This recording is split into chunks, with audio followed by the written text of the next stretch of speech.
Heyo, you're tuning into Toasted Time, where I cook your time with some Reddit stories. Right now we've got Am I the A, where OP reveals a secret at a funeral. Our first story is by Ponderosa Willow.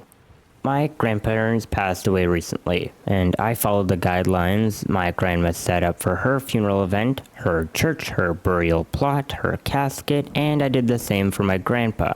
I just didn't expect for it to be a joint funeral. I sent out the notifications to friends and theirs and family after the date was set in stone. Their friends all came, and so did most of my grandma's church, but no family showed up. I wasn't surprised. I hadn't seen most of them in about 4 years. I had a great time with my grandparents' friends, and then I went back home and cried my heart out. I had been their sole caregiver, and I didn't know what to do without them. I had taken care of them for 15 years. It started with little things like lifting heavy things and escalated to needing to change the bed twice a night sometimes. I was empty and started to scroll through my grandpa's Facebook to see pictures he posted before his memory went. And I found a group started about 3 years ago that was being flooded with activity. And when I went poking around, I found out it was my mother who was hosting a funeral at her church and was trying to get final expenses taken care of. I was stunned. Here was a woman I hadn't spoken to since throwing her out of the house for stealing jewelry and upsetting Grandma terribly by using her Alzheimer's against her. How could you possibly forget my birthday? You promised to give me this. I went to the funeral my mother had planned and listened to the pastor, and then my mother got up to talk. She told everyone how hard it was taking care of them, and something inside me roared to life. I don't remember everything I said, but it did include that she didn't pay for anything for them. Not their caskets, not their burial plots, not their cremation, nothing. And I told everyone I put them to rest at the funeral Grandma planned herself 4 days prior. I said she'd never paid for any other care or even seen them for 4 years. I was asked to leave and drove home. Later, a cousin asked me if what I said was true, and when I said it was and I could provide proof, they explained my mother had been taking funds from the family for years to pay for their care at a facility because they had outlived their insurance policy. They also explained I got a lot of people in trouble because somewhere in the speech I shouted I had done it all for years without any help. A lot of family members used my grandparents as an excuse to get out of work and had invited their coworkers to the funeral. By hearing my outburst, they were now in a bunch of trouble for lying as for the reason to leave work or miss days. She then went on to ask me about the inheritance and when that would be passed out. I told her that if anyone had earned the inheritance, it had already been taken out. I thought I was in the right, but now I'm doubting myself after so many cousins and family members are calling to tell me I handled it very poorly. Am I the A? Did I handle this badly? Everyone is telling me I did. OP, as far as I'm concerned, they were talking a load of crap and you just shut that crap down. Literally. So no, you're not the A. They're the A. Like, what? They're straight up lying and being terrible human beings for it. So yeah, absolutely below their pop stand. Nuke it, in my opinion. Like, screw them. You don't owe them anything. In fact, you owe them justice because they're lying about the people who you cared for the entire time while they were lying about caring for the people who you were caring about. They absolutely deserved you blowing their pop stand. So good on you. That you are not the A at all. Not the A. I'm honestly not entirely sure how you could have handled that better without being ignored. Your family members created these situations for themselves and now must deal with the consequences. I mean, most, if not all of them, came to their actual funerals. You handled everything both for their care over the past 15 years and in their passing. And that's probably been very hard for you, especially if you don't have any support yourself. I hope you do. Be kinder to yourself. You're grieving and will need some time to heal. Twitch then OP responds, none of the family members came to the funeral. Some of them I've excused in my head because of my mom's actions. She sent out messages to everyone and the location had changed due to issues with the size of the location. Grandma had picked out the location for her funeral, the same place she used to teach sewing lessons and run child care teaching events. She loved that location, and it was attached to her church. Honestly, she was just a great person. She didn't care what your question was. She'd answer it and help you solve it. Didn't know how to fix the seam in your jeans? She could help. Didn't know how to stop your baby from crying all night? She'd know.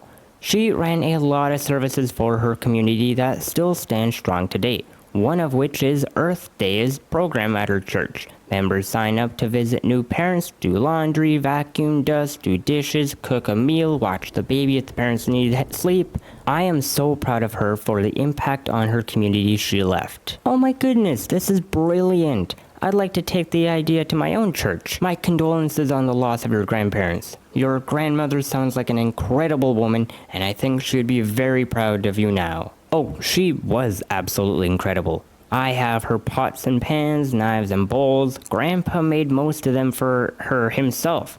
I know all her recipes. She and I wrote her cookbook for her community at her church, and with the Red Hatters, I've got all of her hats. Her amazing hats with huge feathers, heaps and lace and fake flowers. I had tons of costume jewelry she loved more than her real jewelry. I'm more connected to these $20 pieces than her diamonds, opals, pearls, or anything else in her collection. I miss her so much, and her whole community misses her and Grandpa.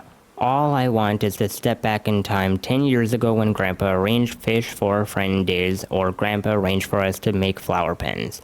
There would be a group of us just sitting and wrapping fake flower stems to cheap pens with green floral tape.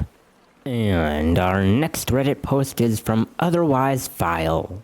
My daughter has been married to her husband for 3 years, and they recently had their first child. The entire time they've been married, she's been a housewife, and now she's a stay-at-home mom with no plans to return to work. I think that's fine and have been supportive. I also know she and her husband both have sizable life insurance policies, so if God forbid one passes away, they'll be okay. However, she also signed a prenup, which again, I think is smart, but according to my daughter, she'd get a very small settlement, and even with child support, there's a good chance she'd have to return to work, and after being out of the workforce for a bit, who knows if that'll be a challenge. My main worry is my niece who fell into this scenario, and even with child support, she struggled. So, my husband, her father, and I set up a just-in-case account. If she and her husband divorce, that she'll have money to fall back on just in case. If they remain married past the time my husband and I pass away, it'll just be added to what she'll inherit. I didn't intend on telling her about it unless it happened, but my husband pointed out that if she was ever in a situation where she wanted to leave but worried she financially couldn't, it'd be good for her to know that she has a plan B. So we told her, and she was a little surprised. She said she appreciated it but felt we were rooting against her. I said we love her husband and hope they have a long, healthy marriage. We have always been supportive, but this is similar to the prenup, a just in case, a last resort. Well, she told her husband, and he is pissed at us as well, saying that we don't trust him. I said it is looking out for our daughter and really is no different from the prenup. I added that just as he'll always want to protect his daughter, we'll always protect ours. Am I the A? No. No, I don't think you're the A. That's it. That is all I have to say. I don't have anything else. I don't have anything impactful to say on this story. I just think that you're not the A because this is a nothing burger of a problem you guys are complaining about. Like, just move on already, in my opinion. Anyways, continuing on.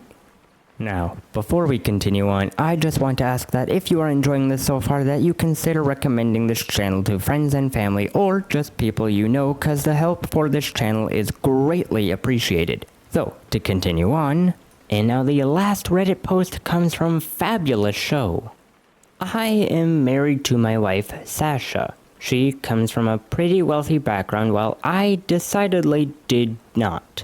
My dad left before I was born and my mom passed away when I was 11. I've mostly gotten over it, as much as one can get over something like that. However, I'm still sensitive on any so-called jokes on that. And I graduated and went straight into investment banking. I met my wife when I was 23 and fresh into it, but after 3 years, I earned pretty well. My wife is a lawyer, and now I love my wife, and she loves me, obviously, but her family hates me. Like, from the depths of their soul, they hate me. I've been called a gold digger, a lowlife, and a few more vague insults on my table manners. I went to a party with her the other day. One of those fancy schmancy things where everyone drinks champagne and complains about this, that, and the other, talking about, oh, we spent so much money on renovations.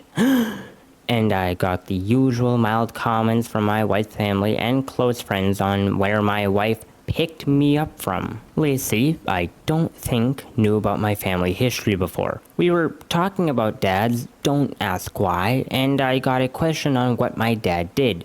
And I said, I don't know, never met the guy. Lacey made this kind of exaggerated gasp and went, oh, well, we all know why you're with her then, don't we? And I acted all confused. She got flustered and just kept going with, well, you know. My wife tried to move on the conversation along, but by this point, I wasn't letting go. I kept pushing and pushing until Lacey finally said, well, you two don't exactly have the same finances, do you? And then I responded with, you're right, I make quite some more. And Lacey, by this point, was too embarrassed to keep going. I'd kind of ruined the vibe, but the night continued. This isn't the kind of event you walk away from. We went home, which was when crap genuinely went down. She told me it was crazy of me to keep pushing on that point and turn one comment into one of the most embarrassing moments in her life, and now everyone in your circle must think she is some kind of failure to earn so much less than her husband, and I'd ruined everything. But it's not like I lied. I'm just tired of being treated like crap in her circle. My wife is upset though. I do care about her, so I need to know.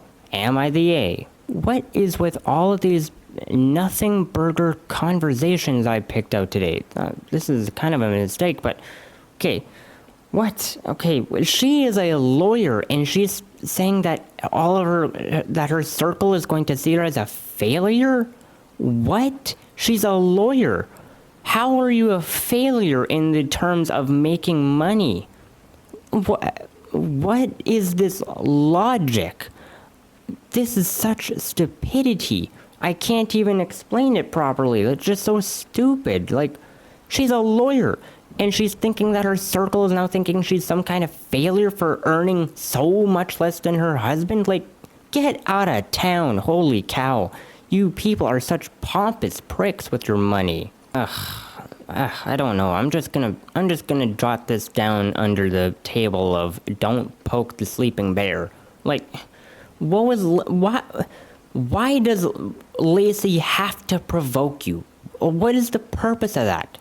Like, she's just annoying, and I'm kind of happy you just stepped up to it and said, all right, quiet down, because I'm actually the one who's got the big bills here. Because I can't deal with this kind of annoyance of just always trying to poke you, trying to push your buttons and all that. Look, it's such a childish behavior. And then to go on to your wife, why is she caring more about her public stature than the fact that you're being put down by her friends, quote unquote? You said that she obviously loves you, but does she really? I don't call this love. I call this pedestalizing. She has you there to seem as a lesser life to her so that she can feel big and brash and bold with her lawyer income. That is why you're here. I don't think she actually loves you. I think she sees you as just a pity party for everyone to look down upon. And now that you've pointed it out, now it is clear that you're not the pity party. It is actually her. And this is not... What is this whole entire thing? Dude, I'm sorry. I have to tell you this. You got into a relationship with the wrong person.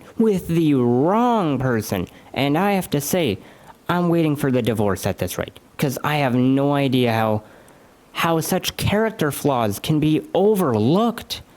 Oh my goodness. They're complaining over nothing. She's a lawyer and complaining that you make more. Like, shut up and just make money.